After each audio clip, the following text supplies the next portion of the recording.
Welcome, welcome. Today I'm going to show you how this woven warrior showed up on my canvas.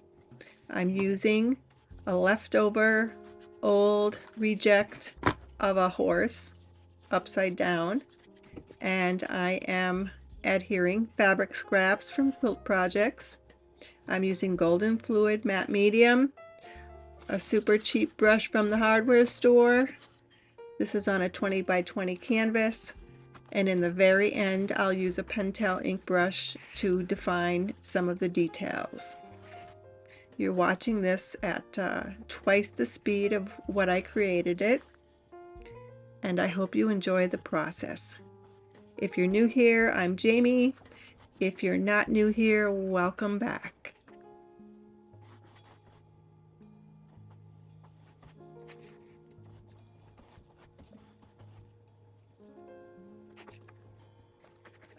If you've watched any of my previous videos, you will know that at this stage of the game, I have no idea what this is going to turn into. Whether this is going to be, a vase of flowers, a landscape, a portrait, it could be anything. Sometimes it turns into a horse. This time, the horse is turning into a portrait. But at this point, I don't know that, and I'm just adding willy-nilly scraps over the top of the acrylic painting. What I do find interesting as I'm watching the playback with you is that what became the mouth is actually the ear of the horse upside down.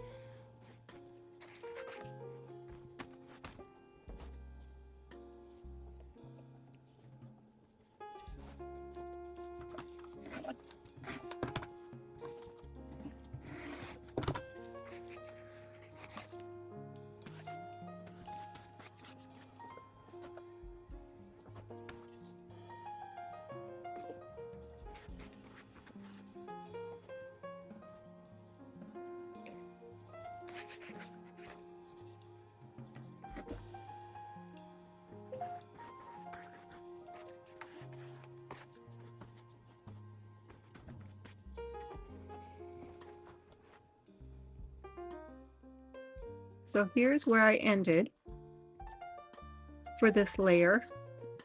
After it dried, I went back at it and I found these really skinny strips left from trimming something, and I decided to add those.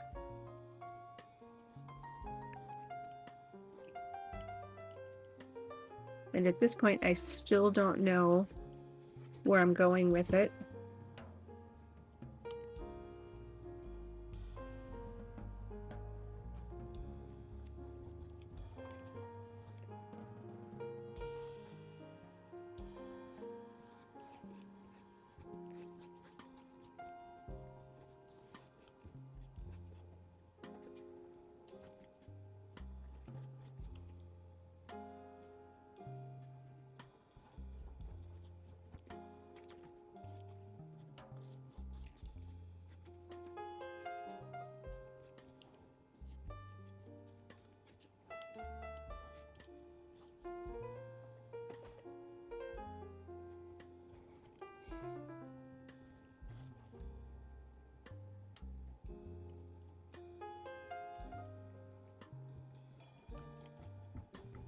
So these are just extending what already exists there. So like where the intersections of those fabrics are is where I decide to put this. Like, let's connect those two fabrics that are kind of the same. Well, they're not kind of the same, they are the same fabric. So we have that kind of wedge shape there of that stripe, and now I'm using that same fabric and extending it up.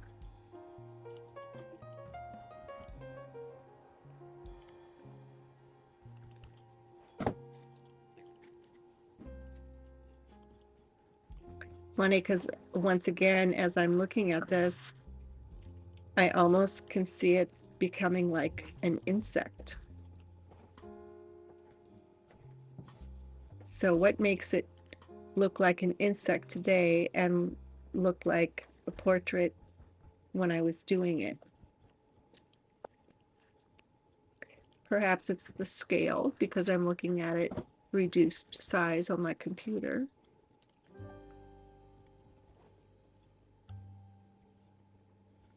Or maybe it's because I found a big spider in my sink this morning.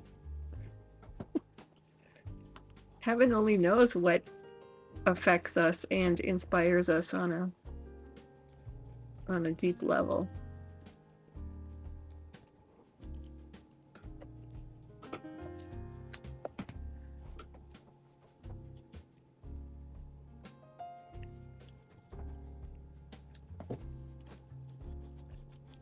That would be a super fun series to do, would be insects. Maybe in the future.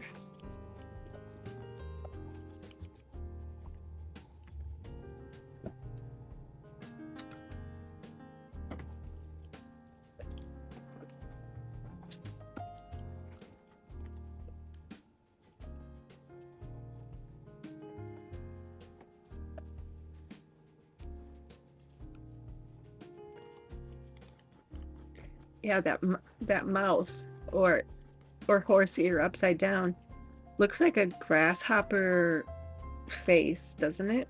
Like the mouth of a grasshopper.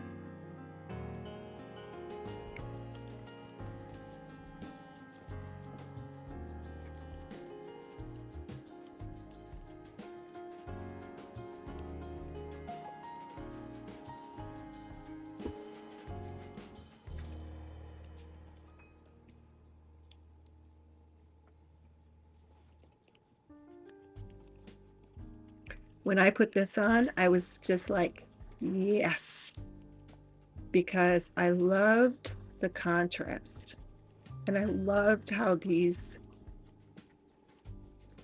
strips just glowed. I think somewhere in here is where I started to think, I think this could be a portrait. Usually what happens is while it's drying on my drawing board like this, my door to come in and out of the studio is directly behind me.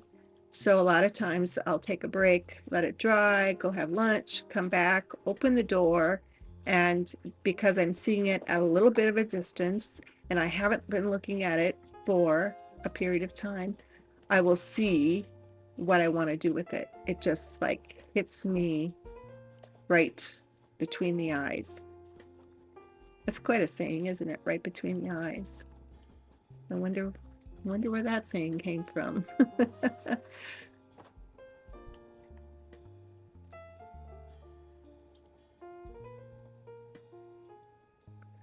So I took a little break and tried to find out the source of that saying.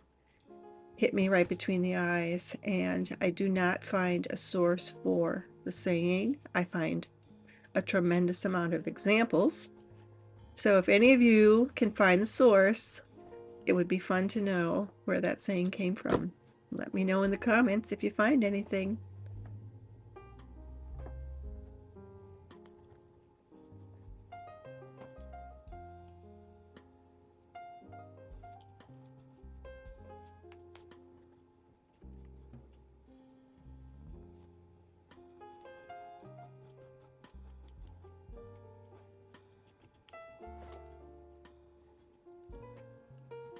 This is one of those moments where, because I reacted so positively and strongly to this exact fabric in this location, it's one of those moments like I wasn't thinking of it at the time, but now again, since I'm watching it, it's like, don't overwork it, Jamie. Don't overwork it. I've done it so many times where I'm enjoying the process, I'm enjoying the result, and I just can't stop. I keep going. And so who knows if I overworked it or not. We'll see. that is still my very favorite part of this piece right now. Oh, here's where the face comes in for sure, right here, right now. I was using fine charcoal right there. I didn't have that on the list because I forgot I used it. But yep, let's define that face.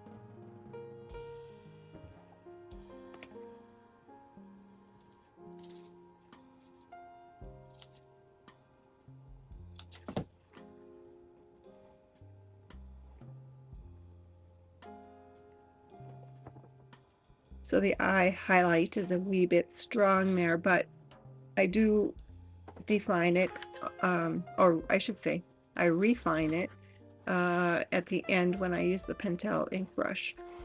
It's not quite as in your face. And there's another saying, in your face. Where did that one come from?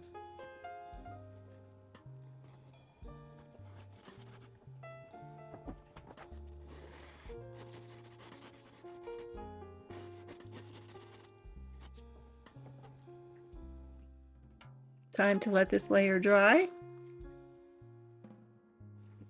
And when I came back, I went right back to adding those teeny weeny skinny strips.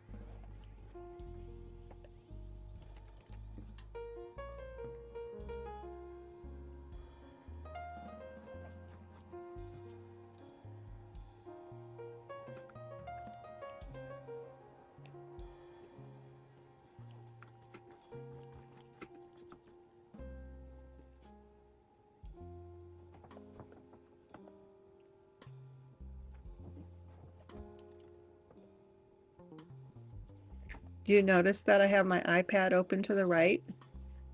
So when I took my break, before I took my break, I took a picture and then I stared at it while I ate my lunch. And when you look at it in a smaller scale like that, a lot of times you'll see things that you don't see when you're looking at it in person.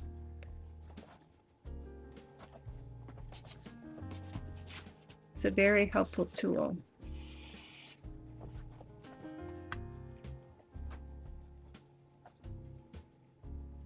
Just don't schlup golden matte medium onto the keyboard.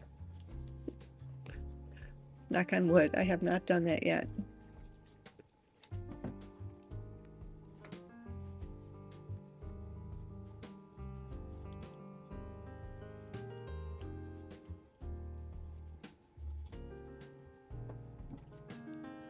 Not to turn this into a commercial, but I know some of you will be interested. This finished piece will be available at Fine Arts America on many different substrates. You can get it on canvas, on paper, framed, unframed, on metal, all kinds of things. And I will have the live link in the description below for those of you that are interested. If you're not interested, just pretend you didn't hear this.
So if you are wondering what I've got going on here, this is deli paper that years ago I had carved a stamp, and it's a kind of a little flower in a circle, and I dug those out from my stash to put on her cheeks,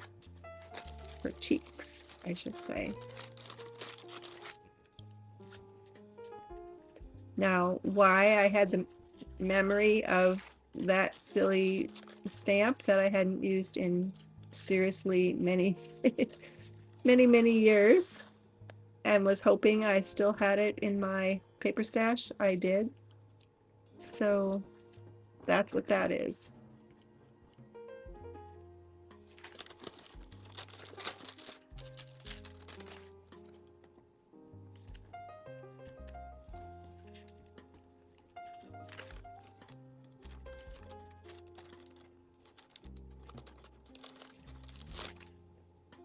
A little jump forward there. You can see I'm using this deli paper to lighten some areas. Her chin, her neck, her lips.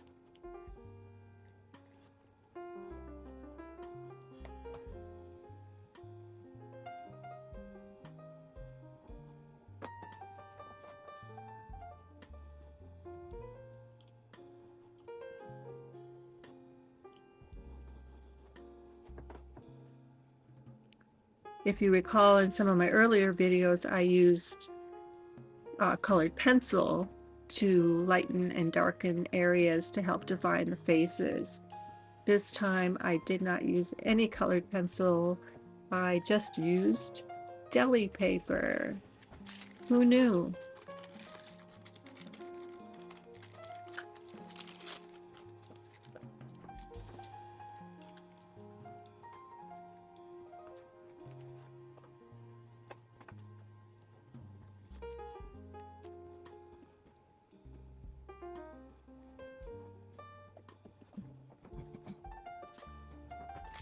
Less of a horse ear, more of a lip.